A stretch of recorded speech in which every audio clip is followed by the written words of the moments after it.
Time is precious and should not be wasted. Enjoy life and remember, don't count your days, make your days count. A very warm welcome to each and every one of you to this exciting college event. It is with great pleasure and enthusiasm that we gather here today to celebrate the spirit of knowledge, creativity, and unity that lies at the heart of our institution. First and foremost, I would like to extend my heartfelt gratitude to our beloved Principal Ma'am and all our esteemed faculty members, staff, and students who have worked tirelessly to organize this event.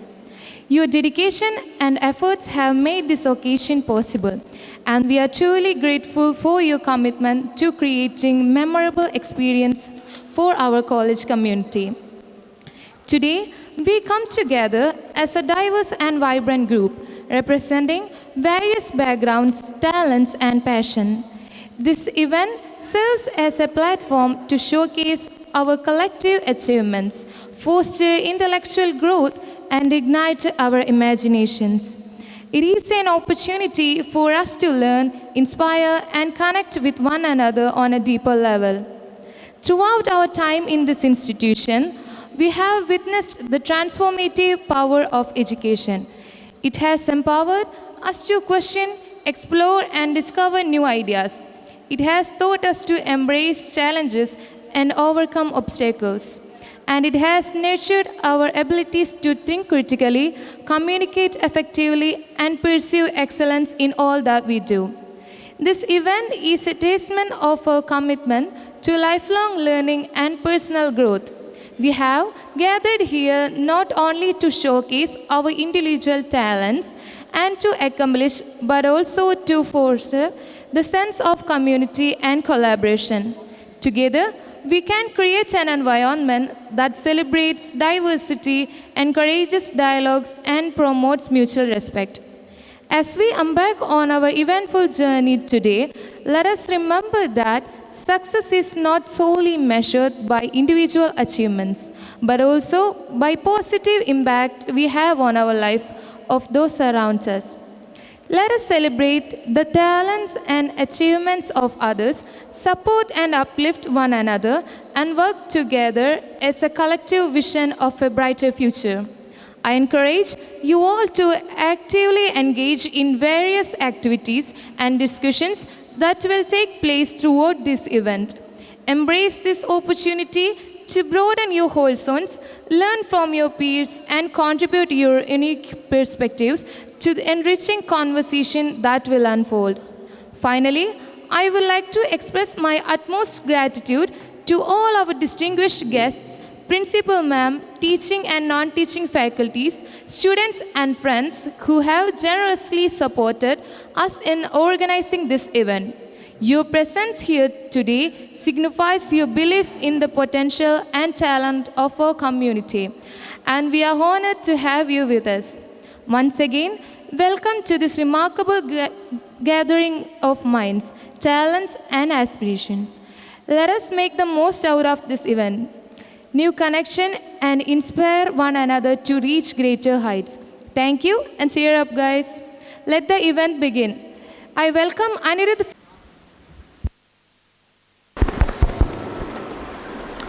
College life is like a ship, making it just a tip of iceberg. When you roll the memories had, then you start sinking in the tears of love, care, and most of all, friendship. A warm good morning to Vanra present here. Thanks for this opportunity. With great honor and pleasure, on behalf of SNA unit of Orwes College of Nursing, welcome our extremely chief guest, Dr. B.K. Badri, to this magnificent college event. Hearty welcome you, sir.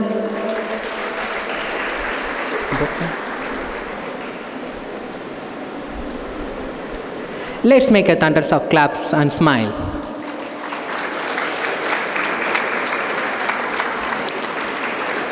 Dr. Badri, your presence here today is a testament to your outstanding contributions in this field of education. As the former Director of Ministry of Education and advisor to this Orwes group of institutions, your expertise and guidance have had a profound impact on educational landscape. We are truly proud to have this. We extend our warmest welcome, sir. Thank you for coming. We also pleased to have its mindest guests of honor through A. Pari IPS, retired Inspector of Police and Chief Administrative Officer of RVS Group of Institutions. Hearty welcome you, sir. You are distinguished career in the law of enforcement and administrative in an inspiration to us all. Your presence here today signifies your unwavering commitment to the growth and development of institution. We extend a heartfelt welcome you, sir. On moving to the privilege to this, our mindest, our guest of honor, Dr. Engineer S. Balachandran, Trustee of RVS Padmavati Social Service Food Court and Chief Engineer of RVS Group of Institution. Your dedicated efforts towards social service and your expertise in engineering have made a significant impact of community. Your presence here today is a true honor and we extend our warmest welcome you, sir. Last but not the least, we extend a warm welcome Dr. Professor S.P. Lada Kajendran, who presides over today event of Principal of RVS College of Nursing, Kannambalayam, Coimbatore. Hearty welcome you, ma'am. Your leadership and dedication to this field of nursing education have been instrumental in shaping the future of healthcare professionals. We are grateful to have this presides over this event and we extend a heartfelt welcome to you all. To our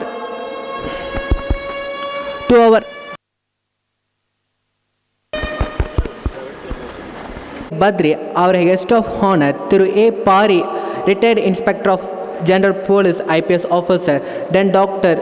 Engineer S. Balachandran, our Honorable Presiding Officer, Principal Dr. Professor S.P. Lata Gajendran, and respected Vice Principal Professor Mrs. Rajkumari Ma'am, teaching and non-teaching faculties, students and friends, we express our deepest gratitude for gracing with your presence. Your wisdom, knowledge and experience will undoubtedly inspire and motivate our college community.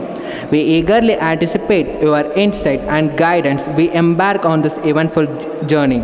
Once again, a warm welcome to every one of you. Our distinguished guests make this event memorable and enriching experience.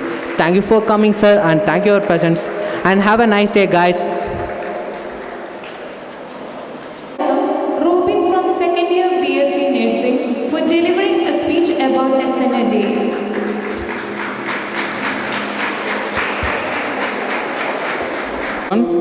The Student Nurses Association is an associate organization of the Trained Nurses Association of India and is a nationwide organization. It was established in 1929 at the time of the annual conference of the Trained Nurses Association of India. Each nursing institute has its own SNA unit. It is remarkable that the growth of SNA units has been persistent ever since its inception. The SNA and TNAI used to have combined annual conference, but due to the increase in the number of delegates, it was felt in 1960 to hold separate conferences for the student nurses. Since 1961, the student nurses are having separate biennial conferences. These are held alternatively with TNAI conferences. The students are being given more and more responsibility to manage their affairs both at the state and national levels. The General Committee consists of the President of TNAI, Vice President, Treasurer of TNAI, SNA Advisor, Secretaries of SNA State Branches, Secretary General, TNAI. The membership is open to all student nurses of basic programs ANM, RGNM and basic BSc nursing students through a unit. On completion of their training, students are eligible for full membership in TNAI. The Student Nurses Association is a nationwide organization that aims for reaping the best nurses by sowing the seeds right from the student period. It was established at the RVS College of Nursing in 2009. The SNA strives hard for the upliftment of the students through professional, educational, curriculum, extracurricular activities. On this year, we selected So Sang Galatsa as a theme of SNA Cultural of RVS College of Nursing. This theme stands for Entertainment of Life. Entertainment is a form of activity that holds the attention and interest of an audience or gives pleasure and delight. It can be an idea or a task, but it is more likely to be one of the activities or events that have developed over thousands of years specifically for the purpose of keeping an audience attention. Thank you. Thank you, Robin. Now I welcome Thiru A. Pari IPS, Retired Inspector General of Police, Chief Administrative Officer, RVS Group of Institution for addressing the gathering. To A. Pari IPS, Retired Inspector General of Police, Chief Administrative Officer, RVS Group of Institution for addressing the gathering.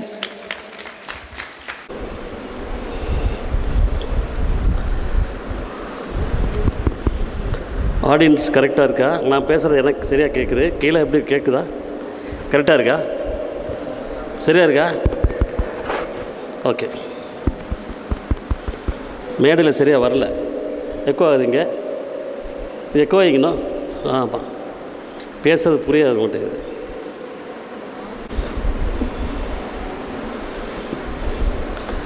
செந்தமிழே,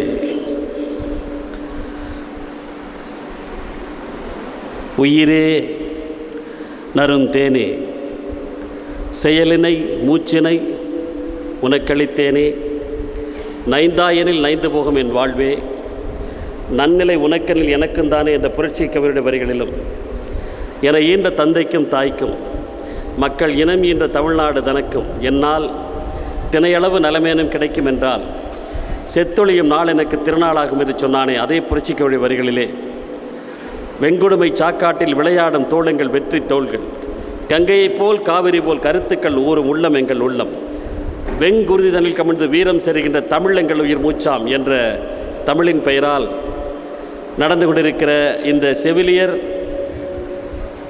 கல்லூரியினுடைய ஆண்டு விழாவிலே கலந்து கொண்டு தன்னுடைய வருகையின் மூலம் இந்த நிகழ்வை சிறப்பித்துக் கொண்டிருக்கிற பெருமைக்குரிய சகோதரர், நம்முடைய மரியாதைக்குரிய இந்த நிறுவனத்துடைய தலைவருடைய ஆலோசகராக இருந்து எல்லோருடைய உள்ளங்களிலும் இன்றைக்கு ஒரு நற்பெயரை ஈட்டியிருக்கிற பெருமைக்குரியவர் அன்பு சகோதரர் திரு B.K. பத்ரி அவர்களே, என்னுடைய இதயம் கனிந்த நண்பர், இந்த நிறுவனத்துடைய அத்தனை துறைகளிலும் தன்னை ஈடுபடுத்தி கொண்டு நம்முடைய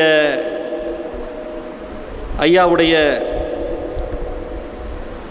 சகாவாக இருந்து எல்லா செயல்களிலும் இந்த நிறுவனம் எடுக்கின்ற நடவடிக்கைகளிலே வெற்றியை ஈட்ட வேண்டும் என்ற முனைப்போடு தன்னை இந்த நிறுவனத்திற்காக முழுவதுமாக அர்ப்பணித்துக் கொண்டிருக்கிற அன்புக்கு மரியாதைக்கும் உரிய சகோதரர் பொறியாளர் திரு பால் அவர்களே, இந்த நிகழ்ச்சியினுடைய சிறப்பம்சமாக இன்றைக்கு இங்கே வந்து சிறப்பு செய்து கொண்டிருக்கிற ஓய்வு பெற்ற காவல்துறை கண்காணிப்பாளருடைய மரியாதைக்குரிய சகோதரர் திரு அண்ணாதுரை அவர்களே, திரு யூசுப் அவர்களே, இந்த செவிலியர் கல்லூரியினுடைய முதல்வர் திருமதி லதா அவர்களே, இந்த கல்லூரியுடைய ஆசிரியர் பெருமக்களே, அத்துணைக்கு மேலாக இந்த விழாவினுடைய மைய கருத்தாக இன்றைக்கு இங்கே இருந்து சிறப்பு செய்து கொண்டிருக்கிற அன்புக்கு மரியாதைக்கும் உரிய மாணவியர்களே, மாணவர்களே,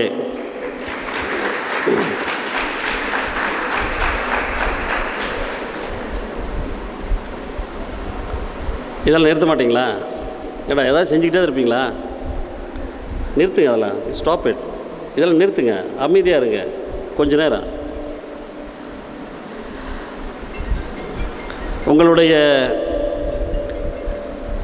வெற்றி கொண்டாட்டம் மேடையிலே உங்களுடைய கலை நிகழ்ச்சிகள் எல்லாம் நடத்தும் போது உங்களுடைய வர்ணஜால விளக்குகளை எல்லாம் அங்கே காட்டி அங்கே பரவசப்படுத்துங்கள். அதுவரை சற்று அமைதியாக இருக்கும்படி உங்களை கேட்டுக்கொள்கிறேன்.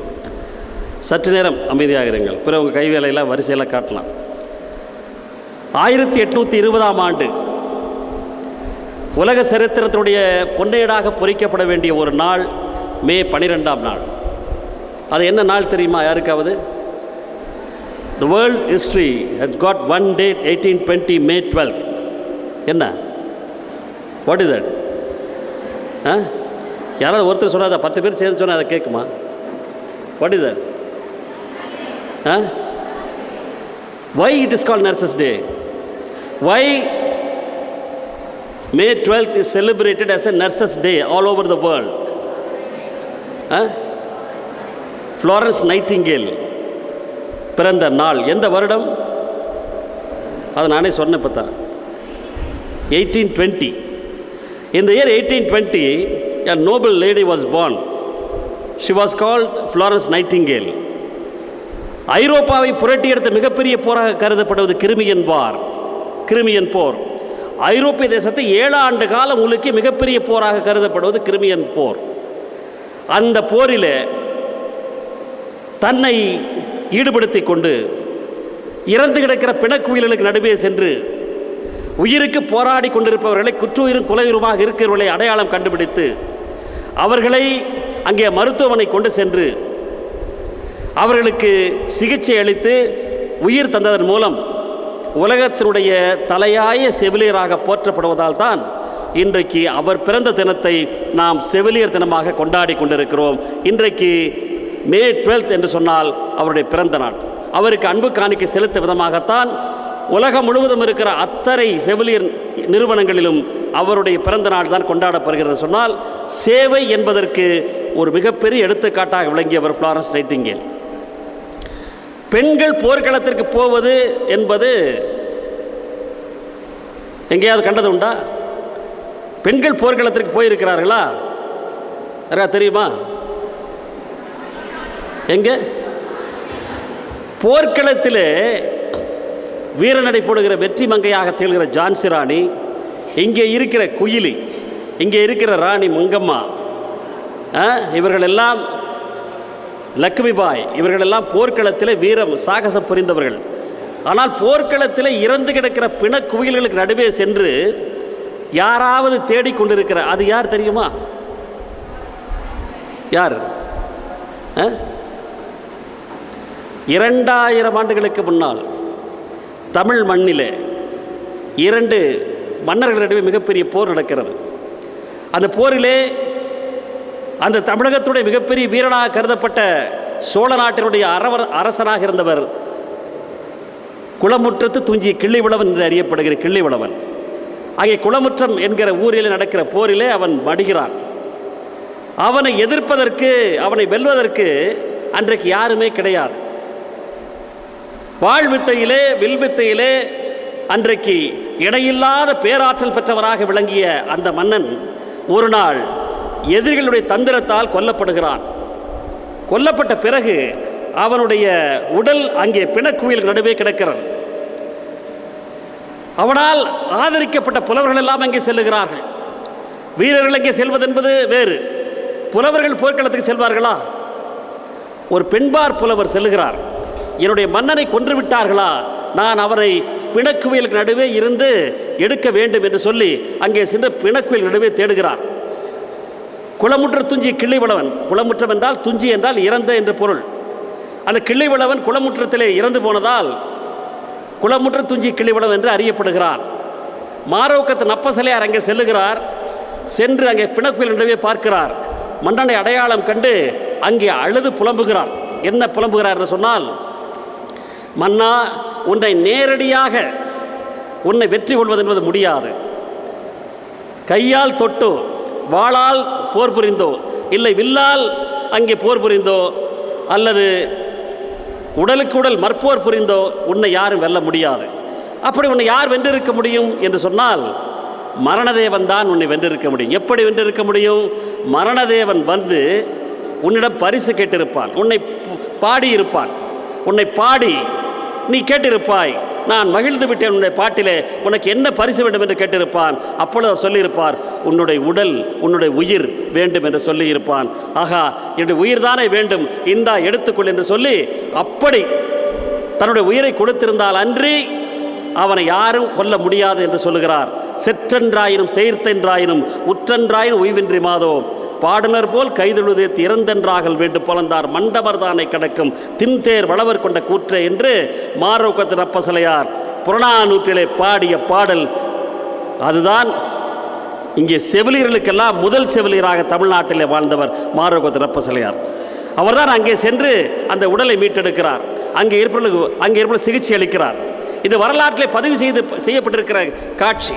நீங்கள் சொல்வதைப் போல அதற்கு பிறகு வந்த வீர மங்கைகள் எல்லாம் தமிழகத்திலே, இந்தியாவிலே மிகப்பெரிய போர் முனைகளில் தங்களுடைய சாகசத்தை எல்லாம் காட்டி உலகத்திலே வேறு எந்த பெண்மணிக்கும் இல்லாத மிகப்பெரிய பெருமையும் பேராற்றலும் எங்களுக்கு இருந்தது என்பதை உலகத்தை நிரூபித்த மிகப்பெரிய இனம் தமிழ் இனம் என்பதை நீங்கள் உணர்ந்து கொள்ள வேண்டும். ஏனென்று சொன்னால் தமிழ்நாட்டில் தான் அந்த வீரமங்கை குயிலி பிறந்த இடம்.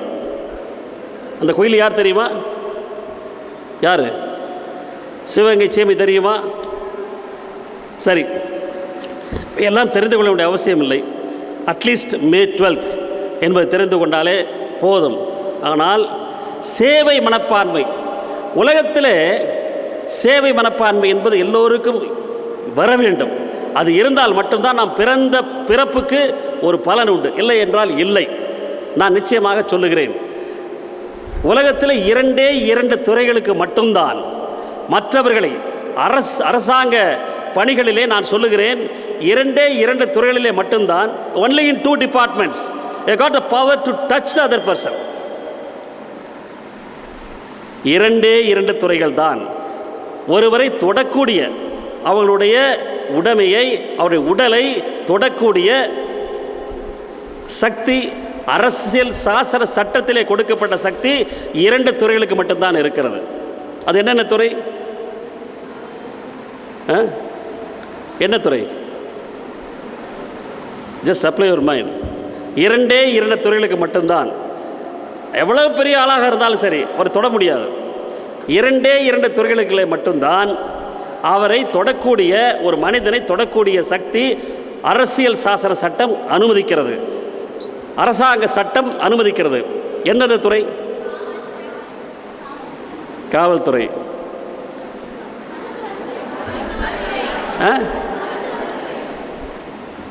மேடம் கரெக்டாக சொன்னாங்க. உங்கள் பேர் என்ன? ராஜகுமாரி. பேருக்கு ஏற்ற மாதிரியே சரியாக சொன்னாங்க பதில். அவருக்கு ஒரு பலத்த கைதர்களை கொடுங்கள். 2 துறைகள் தான், 2 துறைகள் தான் அடுத்தவரை தொடக்கூடிய மிகப்பெரிய வல்லமை பெற்றவர்கள், அதிகாரத்தை பெற்றவர்கள் என்று சொன்னால், ஒன்று காவல்துறை. தொடுவது என்று சொன்னால், ஒருவரை கைது செய்யும் போது நான் கைதுக்கு ஆட்பட மாட்டேன் என்று அவர் முரண்டு பிடித்தால், அடம் பிடித்தால், நான் கைதாக மாட்டேன் என்று சொன்னால், அவரை தொட்டால் இஸ் அண்டர் அரெஸ்ட் என்று பொருள். தொட வேண்டும். அது இங்கே இருக்கிற காவல் நண்பர்களுக்கெல்லாம் தெரியும். இன்னொன்று, எப்பொழுது நம்மை தொடுவார் என்று எதிர்பார்க்கிற ஒரு துறை காவல்துறை. எப்பொழுது தொடுவார் என்று யார் எதிர்பார்க்க மாட்டார். காவல்துறையில் தொட்டால் உள்ளே சென்று விடுவார். ஆனால் மருத்துவத்துறை தொட்டால் அவர் நோயினுடைய பிடியிலிருந்து வெளியே வந்து விடுவார். இந்த 2 தான் இந்த உலகத்தில் இருக்கிற மிகப்பெரிய சக்தி வாய்ந்த துறைகள். அந்த துறையில் இருக்கிற நீங்கள், உண்மையிலே சொல்லுகிறேன், இந்த சேவையை போல வேறு எந்த சேவையும் செய்ய முடியாது.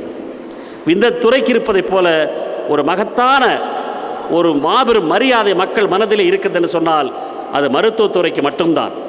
அதிலே உங்களை ஈடுபடுத்தி கொண்டிருக்கிறேன் என்று சொன்னால் நிச்சயமாக நான் உங்களை வாழ்த்துகிறேன். You have chosen a noble profession. வேறு எதுவாக இருந்தாலும் சரி, எப்படி இருந்தாலும் சரி, இந்த செவிலியர் என்பது, நர்ஸ் என்பது தான் உண்மையிலே உலகத்திலே. டாக்டர் கூட நிறைய இடத்திலே பார்க்கிறோம், வெரி விம்சிக்கல், வெரி எக்ஸென்ட்ரிக். அதுபோல் டாக்டர்கள் எல்லாம் பணிபுரியக்கூடிய ஒரு வாய்ப்பு உங்களுக்கெல்லாம் வரும். நல்ல ஒரு மருத்துவர் கிடைத்தால் அங்கே நிச்சயமாக பிரச்சனை இல்லை. ஒருவேளை ஒரு வில்லங்கமான ஒரு மருத்துவர் வந்து விட்டால் அவர் உங்களிடம் சொல்கிற அந்த உத்தரவை எப்படி அதை நடத்துவது என்பது உங்களுக்கு சற்று புரியாமல் இருக்கும். அல்லது உங்களிடத்தில் அவர் தவறு கண்டுபிடிப்பதற்கு முனைவார். இப்படி பல பிரச்சனைகள் எல்லாம் இருக்கும். நான் இன்னும் சொல்லுகிறேன், இன்றைக்கு கோவை மாநகரிலே உலகத்துடைய மிகப்பெரிய மருத்துவ கேந்திரமாக விளங்கக்கூடிய நம்முடைய கோயம்புத்தூர், இன்னும் சொல்லப்போனால் சென்னையை விட, அங்கே இருக்கிறதை விட இங்கே இருக்கிற மருத்துவ நிபுணர்கள், உலகத்தினுடைய மிகப்பெரிய மருத்துவர்கள் இங்கே கோயம்புத்தூரில் இருக்கிறார்கள், கோவை மாநகரில் இருக்கிறார்கள். அது எலும்பு சிகிச்சையாக இருந்தாலும் சரி, இல்லை இதர நோய்களாக இருந்தாலும் சரி, விபத்தாக இருந்தாலும் சரி, இல்லை உடல் சம்பந்தமான நோய்களாக இருந்தாலும் சரி, உலகத்தினுடைய முதல் சென்டர், உலகத்தில் இருக்கிற ஒவ்வொருவராக பெயர் சொல்லி நான் சொல்ல விரும்பவில்லை, அத்தனை பேருக்கும் இங்கே இருக்கிற மருத்துவமனைகளை சொல்லுகிறேன். ஏன் பெயரை குறிப்பிட்டே சொல்லுகிறேன். அந்த மருத்துவமனைகள் எல்லாமே, அது KMCH இருந்தாலும் சரி, இந்த ராயல் கேராக இருந்தாலும் சரி, ஜெம் மருத்துவமனையாக இருந்தாலும் சரி, இல்லை கங்காஸ் மருத்துவமனையாக இருந்தாலும் சரி, இத்தனைக்கும் இவ்வளவு மருத்துவமனைகளும் இவ்வளவும் இன்னைக்கு சொல்லப்போனால் கங்கா மருத்துவமனை உலகத்திலேயே இன்றைக்கு இந்த ஆர்த்தோ என்பதற்கு இன்றைக்கு அவர் international congress president doctor Rajasekar. அதே போல் ஜெம் ஹாஸ்பிட்டல் அவர் இன்டர்நேஷ்னல் டாக்டர். அவர் பேசாத, அவர் பாடம் எடுக்காத யூனிவர்சிட்டியே எங்கேயுமே இல்லை என்று சொல்லக்கூடிய அளவில் உலகம் முழுவதும் சென்று அந்த பாடம் எடுத்துக் கொண்டிருக்கான்னு சொன்னால், இவர்களெல்லாம் வெற்றிகரமாக பலம் வருவதற்கு யார் காரணம் என்று சொன்னால், நீங்கள் இருக்கிறீர்களே செவிலியர்கள், நீங்கள் இல்லாவிட்டால் அவர்கள் எல்லாம் எங்குமே இல்லை என்பதுதான் இன்றைக்கு எடுத்துக்கொள்ள வேண்டிய செய்தி. நீங்கள் சரியாக செய்யாவிட்டால் நிச்சயமாக ஒரு மருத்துவமனையை 10 நிமிடத்தில் காலி பண்ணக்கூடிய மிகப்பெரிய ஆற்றல் உங்களுக்கு இருக்கிறது, எனக்கு தெரியும். நீங்கள் சரியாக பணி செய்யாவிட்டால் ஒரு மருத்துவமனை ஒரே நாளிலே பெயர் கட்டிவிடும், எனக்கு தெரியும். ஆகவே மருத்துவமனை எப்படி இருக்கிறதோ இல்லையோ அந்த தொழிலை நீங்கள் நேசிக்க வேண்டும். இது கடவுளாக உங்களுக்கு கொடுத்த தொழில். இந்த தொழிலை நேசிப்பதற்கு கற்றுக்கொள்ள வேண்டும். அந்த மருத்துவமனுடைய எப்படி வேண்டுமானாலும் இருக்கலாம், மருத்துவமனுடைய தலைவர் எப்படி வேண்டுமானாலும் இருக்கலாம், உங்களுக்கு இருக்கிற டாக்டர் மருத்துவர், உங்களுக்கு கண்காணிக்கிற மருத்துவர் எப்படி வேண்டுமானாலும் இருக்கலாம். ஆனால் நீங்கள் இருக்கிறீர்கள் அல்லவா, உங்களுடைய தொழில் இருக்கிறது அல்லவா, அந்த தொழிலுடைய புனிதத்தன்மை கடைசி வரை கெடாமல் பாதுகாப்பது தான் ஒரு செவிலியர் என்றைக்கும் எடுத்துக்கொள்ள வேண்டிய மிகப்பெரிய சபதமாகும் என்பதை இந்த இடத்தில் நான் சொல்லிக்கொள்ள விரும்புகிறேன். ஏனென்று சொன்னால் இது சாதாரணமல்ல.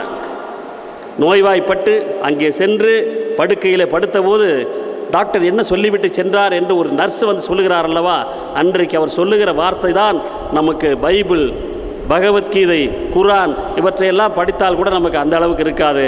ஆனால் அவர் சொல்கிற ஒரு வார்த்தை, ஒன்றுமில்லைன்னு சொல்லிட்டாருங்க, ஒன்றும் பிரச்சனை இல்லை, நாளைக்கு போயிடலாம் என்று மருத்துவர் அந்த நர்ஸ் வாயத்தர் சொல்கிறார் அல்லவா, அதுக்கு $1 மில்லியன் கொடுத்தால் கூட கிடைக்காது அந்த வார்த்தை.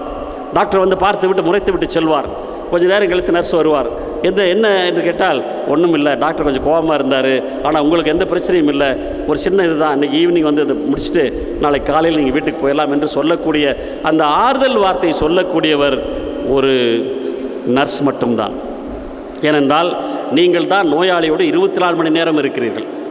ஒரு டாக்டர் கூட வந்துவிட்டு சென்று விடுவார், ஆனால் நீங்கள் அப்படி இல்லை, 24 மணி நேரமும் ஒரு நோயுடன் போராடி கொண்டிருக்கிற அந்த வாழ்க்கை உங்களுடைய வாழ்க்கை. இது தியாக வாழ்க்கை.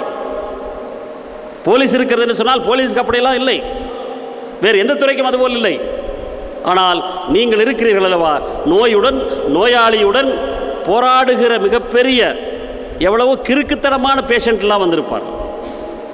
எனக்கு தெரியும், எவ்வளவு சொன்னாலும் ஒத்துக்கொள்ள முடியாத பேஷண்ட் உன்னை வாழ்க்கையில் நீங்கள் பார்க்கத்தானே போகிறீர்கள். இன்றைக்கு நீ படித்துக் கொண்டிருக்கிறீர்கள், நீங்கள் வேலைக்கு செல்லும் போதுதான் அது தெரியும். ஆகவே இது ஒரு புனிதமான துறை. ஏனென்று சொல்கிறேன் சொன்னால், இது மிகப்பெரிய அர்ப்பணிப்புணர்வோடு செயல்பட வேண்டிய ஒரு துறை. அதில் இருவேறு கருத்துக்கிடமே இருக்க முடியாது. இப்படி நாம் மற்றவர்கள் பார்த்துக் கொள்கிறோமே, நம்முடைய உடல் ஆரோக்கியம் எப்படி இருக்க வேண்டும்? You have to be slim and you have to be fit and you have to give service to society, to the patient, to the hospital for all the 24 hours. That means you have to keep yourself necessarily fit and healthy at any point of time. இது ரொம்ப ரொம்ப ரொம்ப முக்கியம். இந்தியாவிலே இருக்கிற மிகப்பெரிய பிரச்சனை என்னவென்று சொன்னால், இந்திய தேசத்தை ஆட்டுவிக்கிற மிகப்பெரிய நோய் இன்றைக்கு சர்க்கரை நோய் இருக்கிறது அல்லவா. அந்த சர்க்கரை நோய் உலகத்தினுடைய சர்க்கரை கிண்ணமாக பாவிக்கக்கூடிய கியூபாவை சொல்லுவார்கள். இன்றைக்கு சர்க்கரை நோயுடைய தொட்டிலாக மாறிவிட்ட நாடு இன்றைக்கு இந்தியா என்று சொல்லுகிறார்கள். என்று சொன்னால், நாளை உங்களுடைய சேவை எவ்வளவு தூரம் இந்த நாட்டிற்கு தேவை என்பதை இன்றைக்கு உணர்த்துகிறது தான் நம்முடைய மாறி வருகின்ற கால சூழ்நிலைகள், மாறி வருகின்ற உணவு பழக்கங்கள். ஆகவே இவையெல்லாம் எதை நோக்கி செல்லும் என்று சொன்னால், மீண்டும் மீண்டும் மருத்துவத்திற்கு தான் வந்து சேர வேண்டும். மருத்துவம் இல்லை என்று சொன்னால் வாழ்க்கையில் எதுவுமே இல்லை. Ultimately you have to go to the hospital for treatment. ஏனென்று சொன்னால் லைஃப் ஸ்டைல் ஹஸ் சேஞ்ச்ட். என்னுடைய வாழ்க்கை முறை மாறிவிட்டது, நான் உண்ணுகிற உணவு பழக்கங்கள் எல்லாம் மாறிவிட்டன. அப்படி என்று சொல்லும்போது எனக்கு நோய்கள் தொடர்ந்து வந்து கொண்டிருக்கின்றன சொன்னால், இதற்கு அடிப்படை காரணம் நம்முடைய லைஃப் ஸ்டைல் சேஞ்சஸ். இதை மாற்ற வேண்டும். ஒரு நோயாளியிடம் சென்று ஒரு டாக்டர் சொல்லுகிறார், அவருக்கு சர்க்கரை நோய், கிட்டத்தட்ட 400 பாயிண்ட் சர்க்கரை நோய் இருக்கிறது. அந்த சர்க்கரை நோயோட மருத்துவமனைக்கு செல்லுகிறார். அங்கே டாக்டரை பார்க்க அவர் சொல்லுகிறார், அவர் பெயர் நடராஜன் என்று வைத்துக்கொள்வோம். நடராஜன், நீங்கள் சர்க்கரை நோயால் அவதிப்பட்டு கொண்டு இருக்கிறீர்கள், உங்களுக்கு எவ்வளோ சர்க்கரை இருக்கிறது தெரியுமா? எவ்வளவு இருக்கிறது டாக்டர்? 400 சர்க்கரை இருக்கிறது. அப்படியா, நான் என்ன செய்ய வேண்டும்? நீங்கள் ஒரு நாளைக்கு 5 கிலோமீட்டர் நடக்க வேண்டும். Mister Natarajan, you have to walk at least 5 kilometres every day. அப்படியா? 5 கிலோமீட்டர்ஸ் நடக்க வேண்டுமா? 5 கிலோமீட்டர் நடக்கிற நம்மளால் ஆகிற காரியமாக முடியாதுங்க. எப்படி 5 கிலோமீட்டர் எப்படி நடக்கிறது அப்படிங்கிறது. அவர் சொன்னார், நடக்கிற காரியமாக சொல்லுங்கள் டாக்டர், என்னால் முடியாது அப்படின்னார். நடக்கிற காரியத்தை பற்றி தான் சொல்லிகிட்டு இருக்கிறேன் அப்படி சொன்னார். நடக்கிற காரியத்தை பற்றி சொல்லிக் கொண்டு இருக்கிறேன் என்று சொன்னார். அப்படியா? என்னால் நடக்க முடியாதுன்னு சொன்னால், நடக்கிற காரியத்தை பற்றி நான் சொல்லிக் கொண்டிருக்கிறேன், நடக்க முடியவில்லை என்று சொன்னால் காரியம் நடக்கும். புரிஞ்சுதா உங்களுக்கு? கொங்கு நாட்டிலே பயன்படுத்தப்படுகிற ஒரு சொல் என்னவென்று சொன்னால் காரியம் என்றால், பெரிய காரியம் என்று சொன்னால் என்ன? மரணம் என்று பொருள். நீங்கள் நடக்கவில்லை என்று சொன்னால், நடக்கிற காரியம் என்று சொன்னால் ஒன்று செயல், இன்னொன்று மரணம். மரணத்திற்கு பிறகு செய்யப்படுகிற சடங்குகள். ஆகவே நீங்கள் நடக்கவில்லை என்று சொன்னால், நடக்கிற காரியத்தை பண்ண வேண்டும் என்று சொன்னால் காரியம் நடக்கும் என்று அவர் டாக்டர் சொல்லுகிறார். அப்படி அது போன்ற நிலைமை தான் இன்றைக்கு இந்த நாட்டிலே நீடித்து கொண்டிருக்கிறது. நான் நிறைய இடங்களில் பார்க்கிறேன், because of poor attention to their own health. நிறைய நர்ஸுகள் பார்த்தால் ஓவர் வெயிட், நிறைய பேர் பார்க்கிறோம். அது எதனால் என்று தெரியவில்லை. அடையாளம் சொல்லும் போதே அந்த நர்ஸா என்று சொல்லுவார். நான் இன்றைக்கு சொல்லுகிறேன், இன்றைக்கு நீங்கள் எப்படி இருக்கிறீர்களோ அதே போல இன்னும் 50 ஆண்டு காலம் 60 ஆண்டு காலம் உங்கள் உடல் நலத்தை பேண வேண்டும் என்று நான் வேண்டி விரும்பி கேட்டுக்கொள்கிறேன். என்று சொன்னால், நீங்கள் நன்றாக இருந்தால் மட்டும்தான் நோயாளிகளை பாதுகாக்க முடியும். நோயாளிகளை பாதுகாப்பதன் மூலமாகத்தான் இந்த சமுதாயத்தை பாதுகாக்க முடியும். இந்த சமுதாயத்தை பாதுகாப்பதன் மூலமாகத்தான் இந்தியாவுடைய வருங்காலத்தை நாம் உறுதி செய்ய முடியும். ஏதோ ஒரு சின்ன வேலை அல்ல, சாதாரணமாக எடுத்துக்கொள்ளக்கூடிய ஒரு காரியமும் அல்ல. You got a big task ahead. Keep yourself fit and healthy. It's very very important. கடைசி வரை ஏன்னு சொன்னால் மருத்துவத்தில் இருக்கிறோம். ஒரு விரலை சுற்றி நாம் சொல்லும்போது நாம் 3 விரல் நம்மை சுற்றி சொல்லக்கூடாது. நீ தவறு செய்தாய் என்ற ஒரு விரலை சொல்லுகிறேன் என்று சொன்னால் 3 விரல் என்னை பார்த்து சொல்லுகிறது. நீ தவறு செய்தாயா என்பதை உன்னை கேட்டுக்கொண்டு பிறகு அடுத்தவனை சொல்லு என்று சொல்லுகிறது. ஆகவே நாம் உடம்பை சரியாக வைத்துக் கொள்ள வேண்டும், உடம்பு ஆரோக்கியமாக இருக்க வேண்டும், நடைபயிற்சி செய்ய வேண்டும் என்று சொல்லும் போதெல்லாம் நீங்கள் எதை செய்தீர்கள் என்று திருப்பி கேட்கக்கூடிய சூழ்நிலை வரக்கூடாது. நான் மருத்துவர்களுக்கு நிறைய சொல்லி இருக்கிறேன், அதே போல் உங்களுக்கு சொல்லுகிறேன். Keep your self fit and healthy. That's very very important.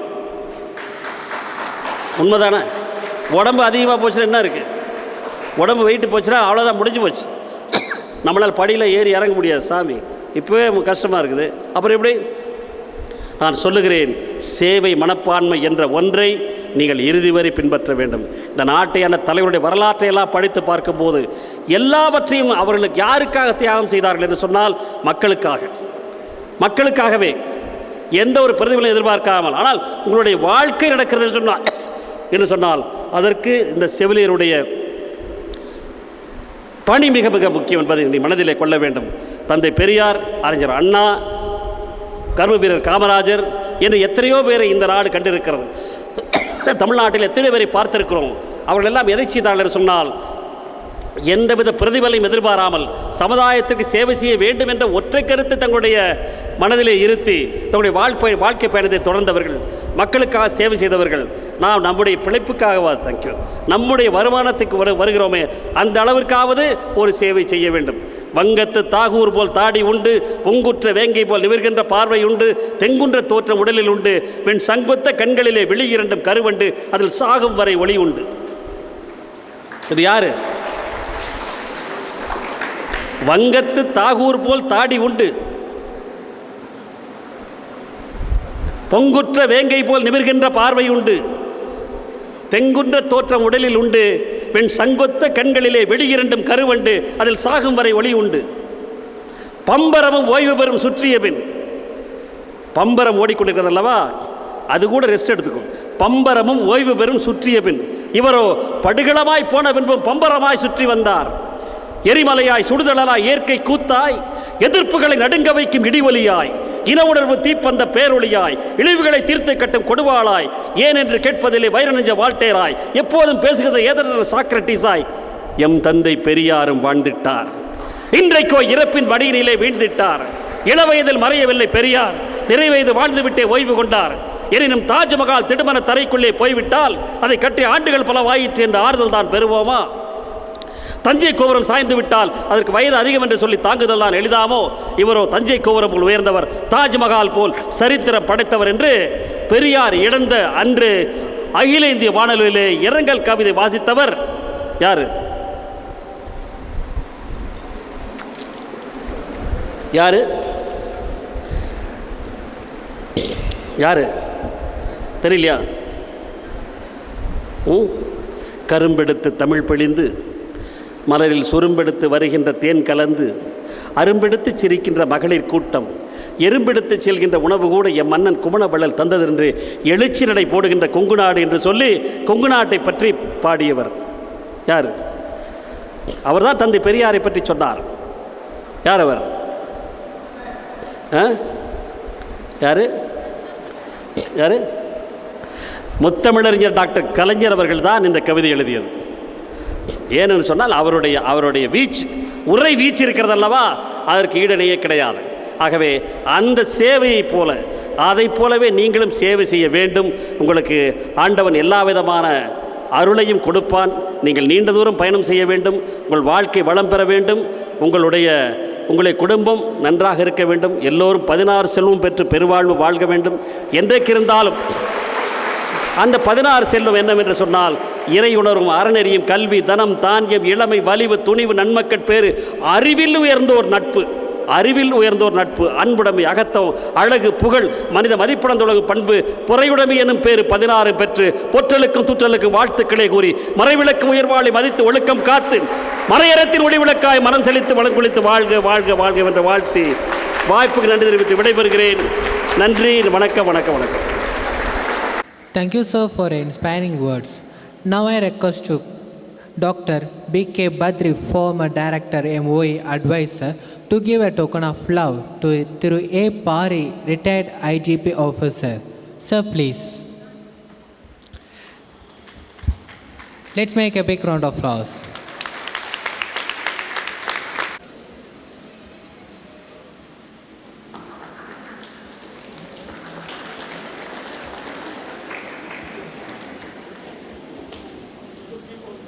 Parisa.